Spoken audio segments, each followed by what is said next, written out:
Thankful to be at church with you guys and doing Uplift. So tonight the idea is our extended time of worship, but then also to hear just from someone from the church a God at work story. And so this could be personal life testimony. A lot of times this could be something that God had really spoken to them during their normal Bible reading, their devotions earlier that week or a year ago. It doesn't really matter. And it was so encouraging to them. They want to share it in a way that as we see what God had done in their life and whatever encouragement that was, we can also be encouraged by that. And so I asked our new children's ministry director, Dawn Stotler, if she wanted to share. And she first was like, "Oh, you're joking, right?" So apparently I have a reputation at staff meeting that I just don't joke. So they had to say, no, Don, he's serious. If he's asking you, he's dead serious about it. And I was dead serious about it, though. But maybe I ought to start cracking more jokes. I don't really know. But with that, I'm very excited to have her share. And so if you would please welcome her up. Please, this is Dawn Stotler, our new children's ministry coordinator. Oh, I stole your thunder. That's okay. Sorry. Hello. Yeah, he did say that. It was only my second staff meeting, and I said, "You are kidding." And he said, "No, I'm not." So here we are. I want to visit with you a little bit tonight about a life that God has given me, and this life is of God's love and grace and puzzle pieces, because I've always been with young children. So first of all, I want to read from Jeremiah 31:3. And it says, long ago, the Lord said to Israel, "I have loved you, my people, with an everlasting love. With unfailing love, I have drawn you to myself." That's a very special verse to me, but throughout this little talk, I'm going to be talking to you about, I'll mention a number of times, how does God have time to think of every little detail for us and to go before us? How does he have time? But he does, because he loves us so much. So this devotional talked about this verse as well, and it said, "I love you with an everlasting love, which flows out from the depths of eternity. Before you were born, I knew you. Ponder the awesome mystery of a love that encompasses you from before birth to beyond the grave." Amazing, isn't it? Just amazing. So, just a little bit about myself. I was born in Iowa, grew up on a pig farm. I had 3 brothers, and my parents had 4 children in 2.5 years. So most of us can't even envision that. My mother said that she doesn't remember the first 4 years, and I don't blame her. So she didn't know. I have a twin brother, but she didn't know that she was having twins, because Richard and then came Robert, a year between them, and then a year and a half later, she went to the hospital with us. And my dad weighed 12 pounds, so she just thought, "Oh, I'm going to have a big baby." And back then, they didn't have ultrasound or anything. So it was supposed to be Richard, Robert, Renee, and Ronald. Sounds good, right? No. The nurse came in at midnight and convinced her that she should name us Donald Lee and Dawn Marie. Dawn and Don. People couldn't say it. Doesn't make any sense. But it was at midnight, and she signed the birth certificates, and away we went. So they soon realized that was not going to work, and so they nicknamed my brother Putz, my twin brother Putz, after a farmer in Iowa that traded his wife for a cow. True story. So my twin brother is a very successful businessman, and I still call him Putz. So when I go back to Iowa and call him Putz, people just look at me like, "Well, who are you talking to?" But he's Putz to me. He's one of my best friends still. So on the pig farm, we learned to work hard. I was the only girl, but I was still expected to get out there and take care of those pigs and clean house and do all those things that. So we were taught to learn to work really hard, and that's good. I think we need to teach our children and grandchildren to work hard. That's what God wants us to do, and that's how he prospers through us. So when I was 13, I went to Bible camp, and it wasn't actually the church. I was raised in a Methodist church, but the Lutheran church down the street had a good choir and cute boys. So I decided to go down there for choir, and then I talked my parents into letting me go to camp that summer when I was 13. And so that was the first time I'd ever heard about accepting Jesus as my Savior and asking him in my heart to be my best friend. And I did. So that kind of started the spiritual part of my family growing up, because my brothers were athletes. They were state champion wrestlers in Iowa. That's a big deal. And tough guys, football, track, wrestling. And my dad was a tough guy. My mom wasn't. She was the prayer warrior, but we didn't know it. She didn't share that with us. So when I accepted Christ then, tried to talk to the brothers, and there was a pastor in town that started an FCA, Fellowship of Christian Athletes group, and that was right up their alley. So they accepted Jesus through Fellowship of Christian Athletes, and they actually came from Iowa to Colorado State University one summer to the FCA camp. And the leaders drugged me along to babysit the children. So that's how I got started in FCA too. So the next summer, the boys all accepted Jesus at FCA camp. They drugged my big dad out there to FCA camp in Colorado Springs, and he accepted Christ. So it was a wonderful, wonderful adventure as a family. Then followed my middle brother, Bob, out to Utah State, and tough place to go to school when you're a Christian because of the LDS religion. And one way it's tough, and one way it was great because we had to be so strong. Bible studies all the time, campfires up the mountain. So that was a really neat experience for me. It actually built stronger. So puzzle pieces. So you think about puzzle pieces. So growing up in a good, strong family, going to Utah State, accepting Jesus as my Savior. And then when I graduated from Utah State in child development, my best friend graduated a year before me. She went to Arizona, and I don't remember why Darla went to Arizona, but I went to see her spring break, and there was a Christian school there connected to her church. So I went and talked to the principal, and I said, I really feel like God's leading me to come and teach. And he said, we don't have any positions open. I said, okay. So went home that summer, prayed, and my parents in August said, maybe you better call somebody out there because you need to get a job. So I called. It was a new principal.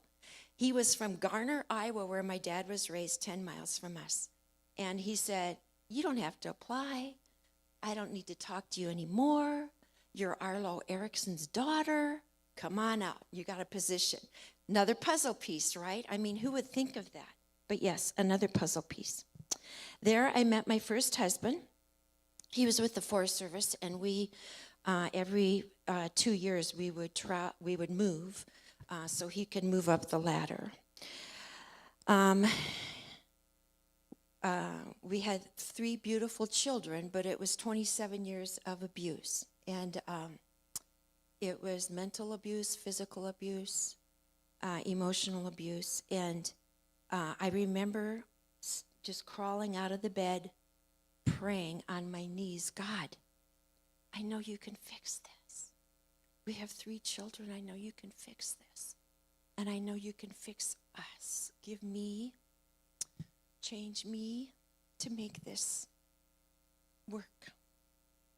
Well, the children had gone. His father was a professor at CSU, so we came every summer to Fort Collins. And so the children, my one daughter was married, my son was driving truck, and my youngest daughter was going to Wyoming to school. So it happened that all came about to the end of that when I had 6 part-time jobs, and that was important to him that I earn money. And my car was given out, and so I said, I need a different car. And he spit his breakfast cereal in my face and called me selfish. And that's when I thought, boy, the home is empty. The children are fine. I don't know if I can do this. So there was only one, this is in Sandpoint, Idaho, beautiful place. There was only one Christian counselor in town. So I called and I said, I want to make an appointment with you in a month. And he said, nobody's ever said that to me. And I said, I'm going to pray for you for a month. And so I did.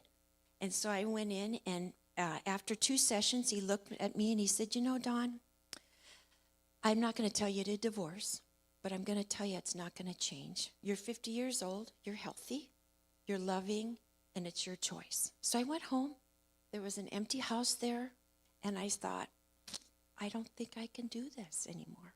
So I came to Colorado to be with the children, got my directorship for preschools, and got my master's in early childhood through Grand Canyon. I was able to do that online. Worked for Bright Horizons for 6 years. And then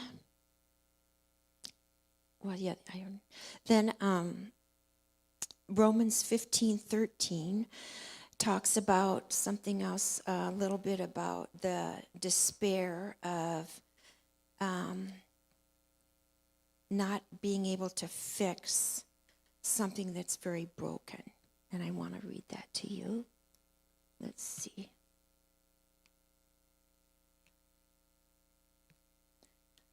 Oh, yeah, okay. It says, I pray that God, the source of hope, will fill you completely with joy and peace because you trust in him. Then you will overflow with confident hope through the power of the Holy Spirit. And that's what I had been praying for so long. So came to Colorado, and it was tough because I had hidden all of that from our children. My husband was actually a deacon in the church, and so my job was to make it look like we had the perfect family. And so the children didn't take it well. And so it took about 5 years of healing. And of course, he was telling them, this is all Mom's idea. I want to keep our family together. And so that's part of that abuse part, where they never claim responsibility. So Psalms 118, we're going to move on and talk about my life here. Psalms 118 says, 118:1, give thanks to the Lord, for he is good. His faithful love endures forever. So again, I refer back to a life of love and grace and puzzle pieces. So coming to Colorado, there were many puzzle pieces. I didn't have a job. I didn't know what I was going to do. So I first landed in Denver and taught preschool 40 hours a week. And then Saturdays, I teach at Sylvan. I was a tutor for 8 hours. And so gathered enough money then. Job came up with Bright Horizons.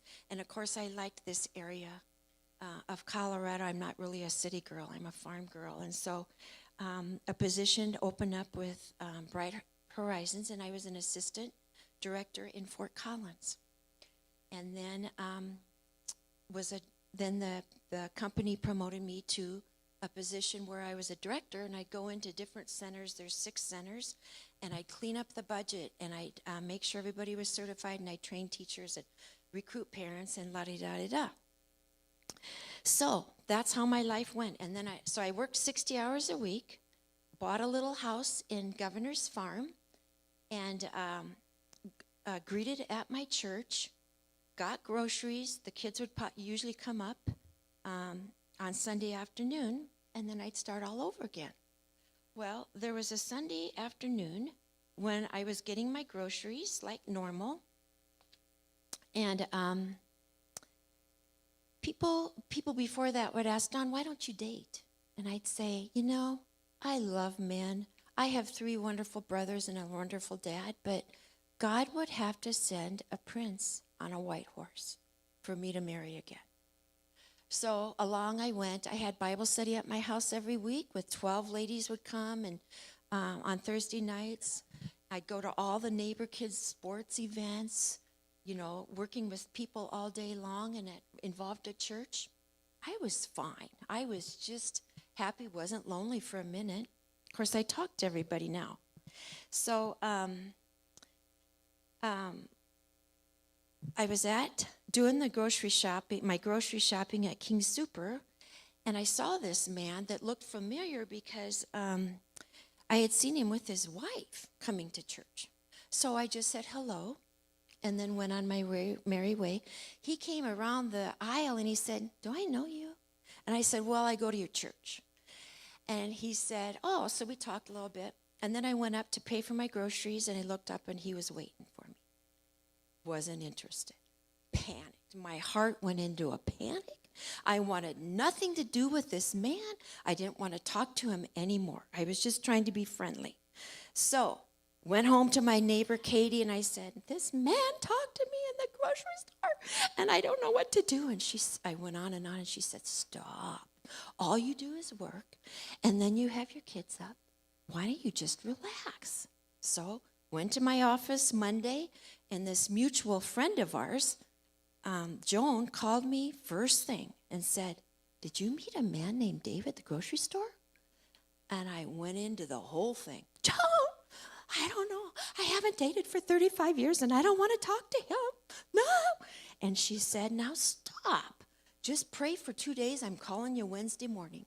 She said, Tom and Joan took Dave out to brunch on Sundays after church after he lost his wife to cancer.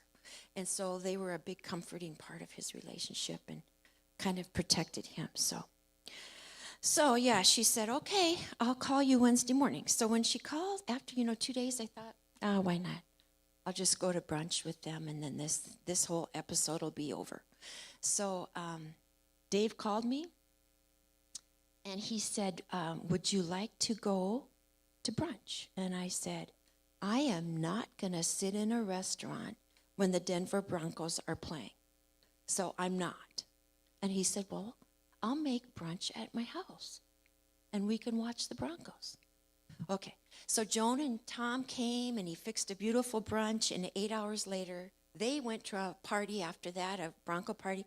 8 hours later, I left. And so, we talked family, we talked God, we talked sports, and just have been together ever since. So God didn't send me a prince on a white horse, but he sent me a prince on a white Ford pickup. So that leads me to Calvary. We had been coming for 2 months, and we had heard Pastor Mike say, this was the third time we'd heard him say, "Alyssa's going to have a baby, and we need some help in children's ministry." We got to the truck, and Dave said, "I think you should do it." I said, "No, I am 68 years old, and I am not doing that again. I've done it before." "Well, you don't act like you're 68, so I think you should do it." So then Betty and Don bring cookies to us to welcome us to church, and Betty and I talked, and I kind of told her, Dave told me to apply for that job, and she said, "Oh, you've got to pray about that. You'd be great." I told her a little bit about, we were getting to know each other.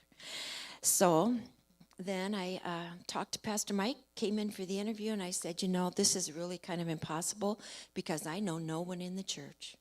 I know no one to ask to teach. I know nothing." And they just gave me a blank stare like that was not a big deal. So here we are. So what I'd like to say to you is puzzle pieces, how God has time for us, we have no clue, but he does. And he gives us a life of love and grace. And I am so thankful that he does. And I just want to talk a little bit about the ministry that happens downstairs every Sunday.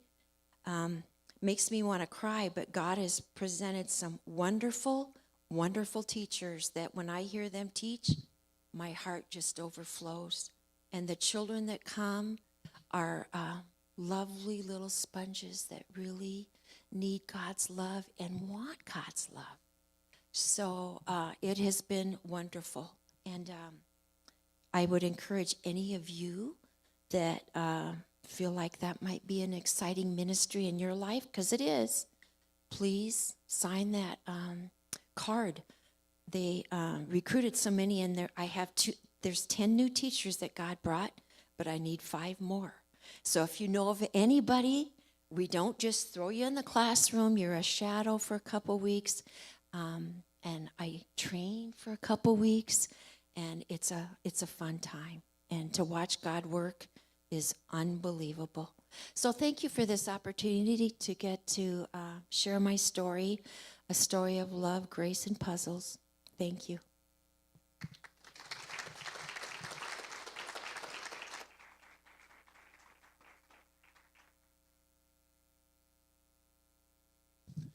Thanks, Don. I broke my own rule. I still have my gum in my mouth. Sorry. I'm not swallowing it, though. That's just not happening. My teacher told me something in high school once about how bad that is, and it's stuck. It's probably not even true, but not doing it. So sorry about it. Caleb and our awesome small little praise team can come forward. So we have our extended worship later, or like now, basically.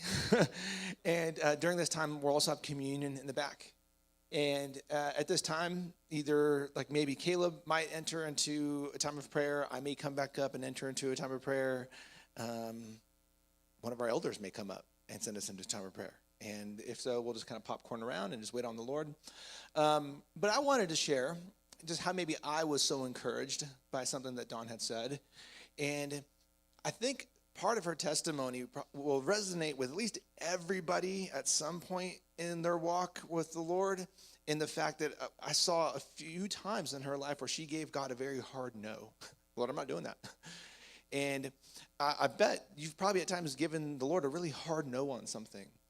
And from our limited human perspective, we have really good reasons of why we're telling God no. And I would want to encourage you, as I was encouraged myself, we could feel super justified in telling God no, and we can keep praying, Lord, please solidify this no. There's nothing wrong with that. But I liked the fact that part of her testimony was she was like, you know what, as stubborn as I want to be on this, I'm still going to at least pray about it. A friend was like, hey, give 2 days on this and just pray about it. Like there's times where she's like, you know what, okay, at least as hard of a no as this is going to be, I'm going to give it to the Lord. And the Lord wanted to do great things and amazing things in her life, and now we're blessed in our church by it, because she was like, no, I'm not going to be a children's ministry leader, and it's been a huge blessing to our church. So God has so much in store for us and for the people who we will affect through his plans for us that, you know, we can't really see the beauty in it, but God knows the beauty that's there, and just waiting for us if we would come to him in prayer and say, you know what, Lord, I'm at least willing to let you move me in this. And I don't know if I heard wrong or if you spoke it wrong, but I was extremely impressed, and part of her humility when she was praying that God would fix her first marriage. I heard her say, Lord, help me and fix me so I can try to do a better job at making this work out, when really normally what I would assume was, Lord, fix him. That's what I would have been praying. And I'm sure that might have been some of her prayers too, but just the fact that she had the humility to go before the Lord and still say, hey, this is really difficult, and it's because these external things are making my life difficult, not of her own doing, but she's still going to say, Lord, I need to have a humble heart before you. That is the kind of prayers that I'm talking about, when if we're telling God no and we go to pray, still show up with that humble heart and just watch God do some amazing things. And sometimes he may solidify, nope, you're right to think no. But sometimes you'd be like, this is why the answer is not no. This is why the answer is yes. But unless we come before him in prayer, unless we have real humility, we're going to miss these great things. So I was very encouraged. Thank you for being vulnerable. Thank you for sharing. And I hope you guys enjoyed this last set of worship songs. So feel free to stand. Feel free to sit, whatever's most comfortable for you. And feel free to go grab communion at any point that you would like to. And maybe stay tuned for anything else the Lord has for us tonight. But that's what to expect. God bless.